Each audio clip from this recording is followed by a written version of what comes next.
हिंदुस्तान के आइडिया को पाकिस्तान ने कॉपी पेस्ट कर डेलीगेशन दुनिया भर में भेज दिया। लेकिन हुआ क्या? जो बात निकल कर आ रही है कि पाकिस्तान ने भारत की नकल करने के चक्कर में अपनी घोर बेइज्जती करवा ली है। अमेरिका में इंडियन डेलीगेशन पहुंचा, पीछे पीछे पाकिस्तान का डेलीगेशन भी पहुंच गया। मलेशिया में मजहब का कार्ड दिखाकर इंडियन डेलीगेशन के प्रोग्राम को रद्द करने की अपील की गई। लेकिन हर जगह पाकिस्तान ने अपनी भद पिटवा ली है। पूरे पाकिस्तान का दुनिया में मजाक बन गया। पाकिस्तान की ग्लोबल पिटाई आखिर कैसे हुई, किस लेवल पर हुई और किस किस ने की, एक एक डिटेल आप खुद देखिए।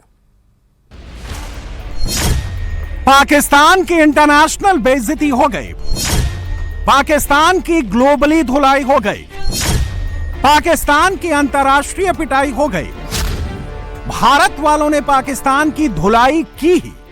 एंड यू नो, बार बार इंटरनेशनल कम्युनिटी से हमें कहा जाता है get into dialogue, get into dialogue. My question is get into dialogue with whom? The prime minister Shehbaz Sharif, the current prime minister, in his speech has said this कि मैं तो सो रहा था, मुझे जनरल आसिम मुनीर का फोन आता है और वो कहते हैं कि भारत ने हम पर हमला कर दिया है। और हम पे हमला नहीं किया है, उनके टेरर कैंप्स पे हमला किया है हमारी आर्म फोर्सेस ने। अमेरिकन ने भी बेइज्जत कर दिया, मलेशिया ने भी पाकिस्तान को लताड़ लगाई, मुस्लिम देशों से भी पाकिस्तान को रुसवाई मिली। पाकिस्तान की जमकर इंटरनेशनल पिटाई हुई। पाकिस्तान की इंटरनेशनल बेइज्जती कैसे हुई, किस लेवल पर हुई और किसने की? हमारे पीछे पीछे एक और डेलीगेशन आने वाला है, आप सबको पता होगा कौन सा डेलीगेशन है। वो वही है जो हमारा पीछा करते रहते हैं, हमारा पीछा नहीं छोड़ रहे हैं। हमने छोड़ दिया था 1947 में, पर हम उनसे पीछा छोड़ने को तैयार नहीं है वो। तो वो आने वाले हैं कुछ समय पहले, कुछ दिनों में। सो the person who's leading this delegation, and I'm only speaking about this simply because I need to bring the context of what India stands for and what India needs to expose and what we are here to expose. In his parliamentary speech, he said, "कौन रात के अंधेरे में हमले करते हैं?" Said that, right? बुज़दिल रात के वक्त हमले करते हैं। करेंगे हिंदुस्तान की नकल। भारत ने डेलीगेशन भेजा तो पीछे पीछे डेलीगेशन भेज दिया। जनाब, नकल के लिए भी अकल की जरूरत होती है, और जिसको डेलीगेशन का सरदार बनाकर भेजा है, पाकिस्तान वाले ही कह रहे हैं कि बिलावल के पास तो भेजा ही नहीं है, उसे क्यों भेजा?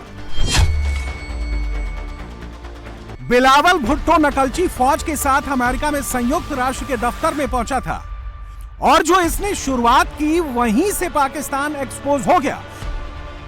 भारत का डेलीगेशन 30 देशों में जाकर पाकिस्तान की पोल खोल रहा था, आतंक के सबूत दिखा रहा था, सैटेलाइट इमेज दिखा रहा था, और बिलावल कोरा कागज दिखा रहा था। हम क्यों कह रहे हैं कि नकल के लिए अकल की जरूरत होती है और अपनी बात को मजबूती से रखने के लिए सबूत की जरूरत होती है? बिलावल ने अपनी ओपनिंग में ही पाकिस्तान का कच्चा चिट्ठा खोल दिया और बता दिया कि वो झूठा है, मक्कार है, और दिखाने के लिए उसके पास कुछ नहीं है। लेकिन पाकिस्तान की असली बेइज्जती अमेरिकी कांग्रेस मेंबर ब्रैड शेरमैन ने की। बिलावल भुट्टो पाकिस्तान का पक्ष लेकर गए थे। खुद ब्रैड शेरमैन ने बिलावल से सवालों की झड़ी लगा दी। शेरमैन ने जिन सवालों पर बिलावल की बोलती बंद कर दी, उन सवालों का जिक्र अपने एक्स पोस्ट पर किया। शेरमैन ने यह कहकर लताड़ लगाई कि पाकिस्तान तो खुद ही आतंकवादियों को पालता पोसता है। शेरमैन ने पूछा कि जैश ए मोहम्मद संगठन पाकिस्तान में है, उसका क्या हुआ, जिसने 2002 में मेरे नागरिक डेनियल पॉल की हत्या कर दी थी। पॉल का परिवार अब भी मेरे जिले में रहता है, और पाकिस्तान को इस घृणित संगठन को खत्म करने और इलाके में आतंकवाद से लड़ने के लिए पूरी कोशिश करनी चाहिए। 2002 में डेनियल कराची में पाकिस्तानी धार्मिक नेता मुबारक अली गिलानी का इंटरव्यू लेने गए थे। उस दौरान उन्हें अगवा कर लिया गया, उनकी हत्या कर दी गई। ब्रैड शेरमैन पाकिस्तान डेलीगेशन को घेरने में यहीं नहीं रुके। शेरमैन ने यह भी पूछा कि पाकिस्तान में रहने वाले हिंदुओं, ईसाइयों और अहमदिया मुसलमानों को हिंसा, उत्पीड़न, भेदभाव या समान जस्टिस सिस्टम के डर के बिना अपने धर्म का पालन करने और लोकतांत्रिक व्यवस्था में हिस्सा लेने की अनुमति दी जानी चाहिए। डॉक्टर शकील अहमद अफरीदी को क्यों नहीं रिहा किया गया, जिन्होंने ओसामा बिन लादेन को मारने में यूएसए की मदद की थी, जिन्हें 2012 में एक पाकिस्तानी कोर्ट ने 33 साल की जेल की सजा सुनाई थी। They are claiming to be innocent, that they had nothing to do with this, that they themselves are victims of terrorism. Indeed, I know that Bilawal Bhutto's mother Benazir was killed, and that's, one sympathizes with the young man for the loss of his mother to terrorism. But the famous quote of Hillary Clinton comes back to haunt all the Pakistanis, which is, how can you breed vipers in your backyard and expect them to bite only your neighbors? Some of them will turn around and bite you, and that's sadly the experience of many in Pakistan. Bilawal खुद को आतंक पीड़ित बता रहा था। Sherman ने उदाहरण के साथ बता दिया कि पाकिस्तान आतंक पीड़ित नहीं, आतंक की फैक्ट्री चलाने वाला है। पाकिस्तान को इस अमेरिकन सांसद ने जमकर धो दिया। बिलावल ने इंटरनेशनल धुलाई का कोई मौका नहीं छोड़ा। सबसे ज्यादा मजाक तो पाकिस्तान का तब बन गया जब बिलावल भुट्टो ने खुद पाकिस्तान का आतंकी बम फोड़ दिया। बिलावल ने खुद कबूल किया कि आतंकवादियों को पाकिस्तान ने ही पाला था। वॉशिंगटन के मिडिल ईस्ट इंस्टीट्यूट में बोलते हुए पाकिस्तान ब्रीड्स टेररिस्ट्स। अफगान जिहाद के दौर में इन आतंकी संगठनों की नींव पड़ी थी। झूठ की उम्र ज्यादा नहीं होती, और हुआ भी वही। शहबाज और मुनीर ने जिस बिलावल को झूठा मुकदमा लड़ने को भेजा था, उसने अपनी ही पैरवी में पाकिस्तान की पोल खोल दी। इसीलिए पाकिस्तान के पत्रकार भी कह रहे हैं कि कहां जयशंकर, कहां शशि थरूर और कहां ये बिलावल। भारत के नैरेटिव के आगे किसी की नहीं है टक्कर। एक बात तो सच है कि पाकिस्तान फेक नैरेटिव फैलाने में माहिर है, लेकिन कितना भी फेक नैरेटिव हो, जब उसका सच से सामना होता है तो धुआं धुआं हो जाता है। पाकिस्तान की दूसरी सबसे बड़ी बेइज्जती मलेशिया ने की। पाकिस्तान मुस्लिम उम्मा जपते रहता है, लेकिन मुस्लिम देश भी पाकिस्तान की हकीकत जानते हैं। इसलिए जब मलेशिया में पाकिस्तान ने मजहब का कार्ड खेला तो मलेशिया ने उस कार्ड को रिजेक्ट कर दिया।